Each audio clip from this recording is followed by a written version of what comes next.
மகா சிவராத்திரி அன்று யார் ஒருவர் இரவு முழுதும் தூங்காமல் கண் விழித்து தெரிந்தோ அல்லது தெரியாமலோ கூட சிவனை வழிபடுகிறார்களோ அவர்களுக்கு மோட்சம் நிச்சயமாக கிடைக்கும்.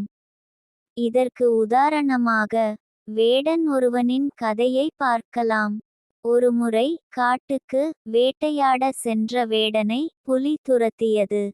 வில்வ மரத்தின் மீது ஏறிய வேடன் தூக்கம் வராமல் இருக்க இலைகளை பறித்து போட்டு கொண்டே இருந்தான். அந்த இலைகள் எல்லாம் மரத்தின் அடியில் இருந்த சிவலிங்கத்தின் மீது விழுந்து கொண்டிருந்தன. மேலும் அன்றைய தினம் மகா சிவராத்திரி என்பதால் இரவு முழுவதும் சிவபெருமானை கண் விழித்து பூஜித்த பலனையும் தன்னை அறியாமலேயே பெற்றான். அதன் காரணமாக அந்த வேடனுக்கு முக்தி அளித்து மோட்சத்தை அருளினார் சிவபெருமான் என்கிறது புராணக்கதை. எனவே சிவராத்திரி அன்று வில்வத்தை கொண்டு சிவபூஜை செய்தால் சிவபெருமானின் அருள் மிக மிக எளிதாக கிடைக்கும்.